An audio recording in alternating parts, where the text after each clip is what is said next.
Bendiciones, hermanos. Vamos a continuar nuestra serie El Espíritu Santo y en este momento vamos a enfocarnos en el tema de Romanos 8:1-4, que habla acerca de viviendo conforme al Espíritu. Y vivir conforme al Espíritu es muy importante, debido a que cuando una persona creyente no vive conforme al Espíritu Santo, ella no entenderá la naturaleza del cuerpo de Cristo. Ella querrá modernizar el Evangelio, el cual es eterno. Ella identificará a los creyentes por medio de su género masculino y femenino, en vez de ver al Cristo vivo que cada uno de los hijos de Dios lleva. Ella terminará practicando una religión cristiana. Ella vivirá en una mentalidad secularizada, frustrada y confundida, debido a la ausencia de la obra interna del Espíritu Santo en su vida almática. Así que vivir conforme al Espíritu o vivir en la vida del Espíritu es el único diseño de vida en donde nuestra nueva creación madura se desarrolla. Las cosas terrenales vienen a ser un segundo plano ahora en nuestra nueva creación, pues debido a que ya participamos de su naturaleza divina, por naturaleza nos inclinamos ahora más a las cosas celestiales y eternas más que a las terrenales. Recordemos que las cosas terrenales se administran, pero no deben de adueñarse de nosotros. Así que nuestras almas redimidas, las cuales antes operaban bajo un diseño de muerte, ahora necesitan ser amaestradas en la manera y vida del Espíritu. De la misma manera que estamos siendo conformados a la imagen del Hijo, el estilo de vida, temperamento, carácter y personalidad de nuestra alma debe de ser conformada al vivir y a la vida del Espíritu. Y vamos a desarrollar este tema en Romanos capítulo 8, versículo 1-4. Vamos a ver lo que dice la palabra. Por lo tanto, vamos a ir palabra por palabra, mis amados hermanos. Esta palabra, por lo tanto, en Romanos 8:1, nos está dando a entender una realidad establecida en Cristo, la cual se aplica a todos aquellos que han nacido de nuevo. Esto no se puede aplicar a aquellas personas que todavía están en Adán, o sea, en la naturaleza pecaminosa que está ausente de la vida eterna. Pues donde Cristo no reina, donde Cristo no se ha formado, no puede haber vida. Y la palabra sigue siendo ya no hay, ya no hay. Y esta otra palabra en Romanos 8:1 nos da a entender que viviendo ahora en su vida, toda condenación, maldición y juicios han sido cancelados y no pueden ser establecidos una vez más en aquellos que han muerto en Cristo en la cruz. Lo que se nos ha perdonado a nosotros en Cristo como hijos de Dios no puede ser puesto de nuevo en los hijos, a menos que los hijos se vuelvan transgresores. Por lo tanto, ya no hay ninguna, esta palabra ninguna, o sea, no existe ahora en los hijos ningún tipo de acusación legal de parte de hombres o espíritus o ley que pueda anular el poder redentor de la sangre de Cristo derramada por nosotros para obtener una redención, rescate eterno del juicio eterno del pecado. Colosenses 2:13-14 declara esto. Dios nos dio vida en unión con Cristo, al perdonarnos todos los pecados y anular la deuda que teníamos pendiente por los requisitos de la ley. Él anuló esa deuda que nos era adversa, clavándola en la cruz. La otra palabra que vemos aquí en Romanos 8:1 dice, no hay condenación. ¿Y qué es condenación? Es una decisión legal de culpabilidad en un caso criminal en donde el juicio ya ha sido determinado. El vivir en el Espíritu es vivir libre del control, seducción y condenación del pecado, ya que el Espíritu jamás alimentará, motivará y apoyará a que cometamos transgresiones en contra de nuestra nueva naturaleza y en contra de la palabra eterna de nuestro Padre Celestial. Efesios 2:1-7. Mire lo que dice esta palabra en Efesios capítulo 2, versículo 1-7. En otro tiempo, ustedes estaban muertos en sus transgresiones y pecados, en los cuales andaban conforme a los poderes de este mundo. Se conducían según el que gobierna las tinieblas, según el espíritu que ahora ejerce su poder en los que viven en la desobediencia. En ese tiempo también todos nosotros vivíamos como ellos, impulsados por nuestros deseos pecaminosos, siguiendo nuestra propia voluntad y nuestros propósitos. Como los demás, éramos por naturaleza objeto de la ira de Dios. Y Romanos sigue diciendo 8:1, para los que están unidos a Cristo Jesús. O sea, no hay condenación.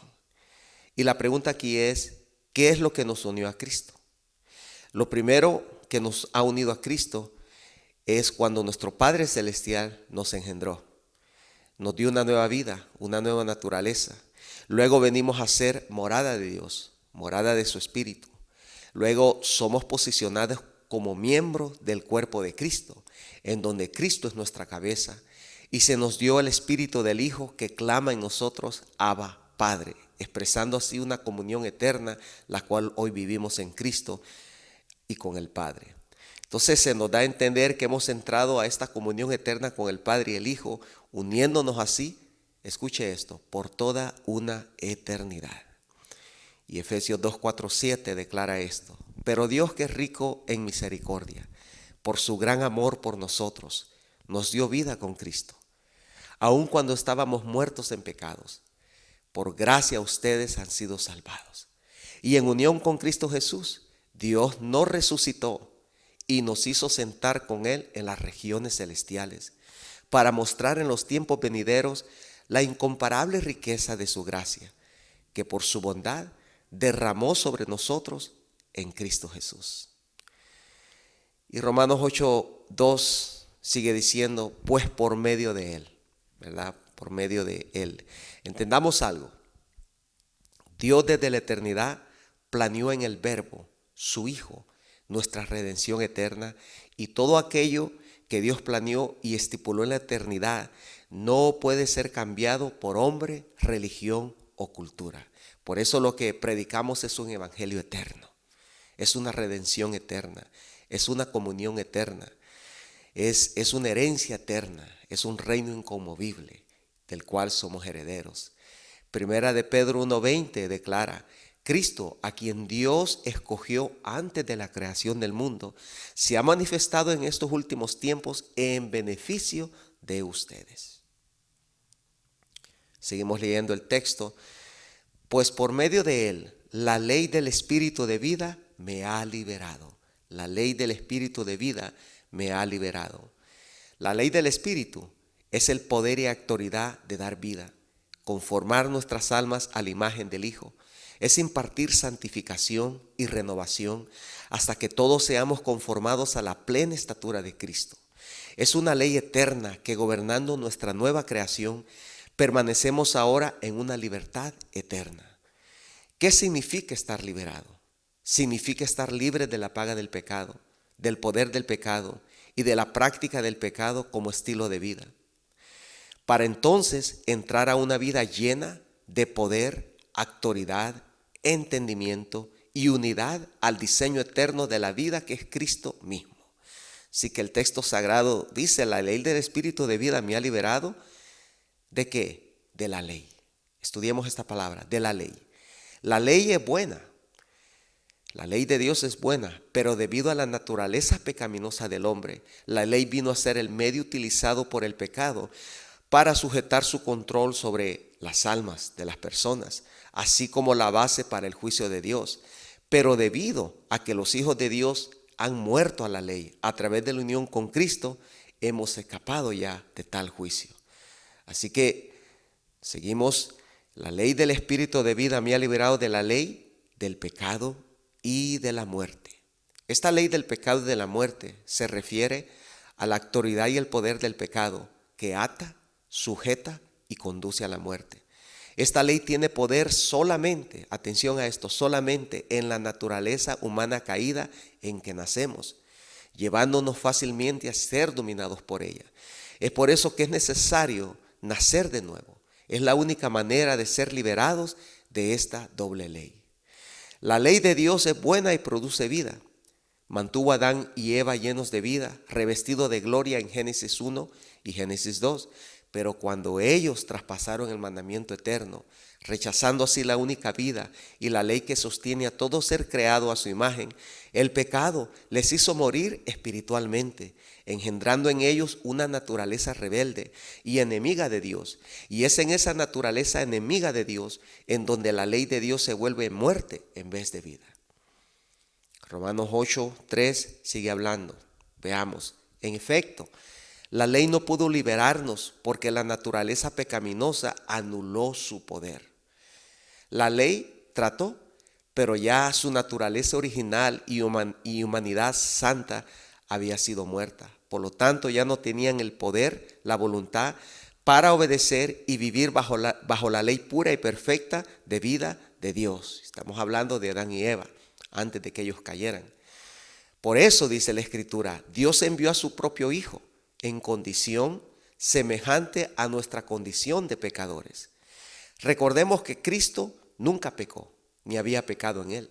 La palabra dice, Cristo sufrió por ustedes. La palabra declara en 1 Pedro 2, 21, 22 y 2 Corintios 5, 11. Él no cometió ningún pecado, ni hubo engaño en su boca. Y luego dice, y al que no cometió pecado alguno, por nosotros Dios lo trató como pecador, para que en él recibiésemos la justicia de Dios. Cristo sufrió por nosotros entonces, pero fue necesario que él naciera a este mundo así como nosotros, pero sin pecado, para poder ser la ofrenda perfecta para nuestra redención eterna. Así que la Escritura dice, por eso Dios envió a su propio Hijo en condición semejante a nuestra condición de pecadores, para que se ofreciera en sacrificio por el pecado. Y la Escritura sigue diciendo, así condenó Dios al pecado en la naturaleza humana. ¿En dónde Dios ha condenado el pecado? Es una pregunta muy importante que debemos de preguntarnos. Pues el pecado ha sido condenado en la naturaleza adámica caída. Es por eso que todo ser humano de cualquier raza, creencia, cultura, tradición, religión, lengua, sin excepción, necesitan abandonar sus creencias, sus dioses, sus conceptos filosóficos contrarios a Dios y regresar al diseño original de su creación. Esto es Cristo Jesús, el actor de la vida, el actor de la única fe que salva y el actor de nuestra salvación. El ser humano no puede ignorar, cambiar o escapar de la ley del Dios eterno. Su ley sigue siendo vida y no muerte. Y todo aquello que se aferra a la muerte, tristemente morirá eternamente. Pues su ley eterna no va a ser cambiada por nada ni por nadie. Es por eso que Cristo la cumplió y en Él somos ahora regenerados, justificados, santificados en el nombre del Señor Jesucristo y por el Espíritu de nuestro Dios. Romanos 8:4 continúa diciendo, a fin de que las justas demandas de la ley, en Cristo y a través de la vida en el Espíritu Santo, comenzamos a vivir el tipo de vida que Dios quiere, porque la justificación y la santificación nunca deben de separarse, a fin de que las justas demandas de la ley se cumplieran en nosotros, que no vivimos, note la palabra en la Escritura, que no vivimos.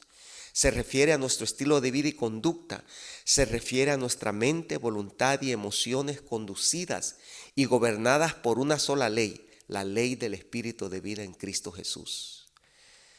Que no vivimos según la naturaleza pecaminosa. O sea, la naturaleza pecaminosa, su diseño es el diseño de la muerte. Y dice, no vivimos según la naturaleza pecaminosa, sino según el Espíritu. Pues el Espíritu, el diseño del Espíritu, es el diseño eterno de la vida de Cristo.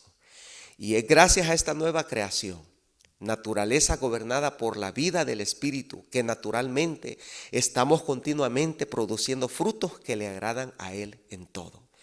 Colosenses 1, 9, 12 declara, pedimos que Dios les haga conocer plenamente su voluntad con toda sabiduría y comprensión espiritual, para que vivan de manera digna del Señor, agradándole en todo. Esto implica dar fruto en toda buena obra, crecer en el conocimiento de Dios y ser fortalecidos en todo sentido con su glorioso poder. Así perseverarán con paciencia en toda situación, dando gracias con alegría al Padre Él os ha facultado para participar de la herencia de los santos en el reino de la luz. Y concluimos con esto. Toda la iglesia de Cristo es necesario que viva en el Espíritu y ande en la vida del Espíritu, pues esa es la única opción eterna que nosotros tenemos y se nos ha dado ya en Cristo. Es lo único en realidad que necesitamos, pues andar y vivir en el Espíritu, caminar en el Espíritu, es el diseño original de nuestra creación en Cristo. Por lo tanto, no cesemos, amada iglesia, de perseverar, no nos cansemos de hacer el bien, no permitamos que las circunstancias de esta vida nos haga menguar en serles fiel a Él, que tanto, sí, que tanto nos amó y nos ha impartido la plenitud de su Espíritu para que heredemos su reino inconmovible y eterno. Así que, mis amados, oramos en el nombre de Jesús, que cada uno de nosotros como hijos de Dios entendidos en esta obra de caminar conforme al Espíritu, podamos crecer y madurar y ser obedientes a Él. Pues fuera del Espíritu, recordemos que ningún creyente va a poder servir al Señor. Sin el Espíritu, ningún creyente puede entender la naturaleza del cuerpo al cual él pertenece. Es por medio del Espíritu solamente que podemos vivir una vida completa, una vida entendida y una vida capaz de seguir adelante sin menguar, gracias a la obra del Espíritu dentro de nosotros. Así que esperamos que esta palabra le edifique. Sigamos adelante en Cristo, edificándonos en todo momento. Bendiciones a cada uno de ustedes.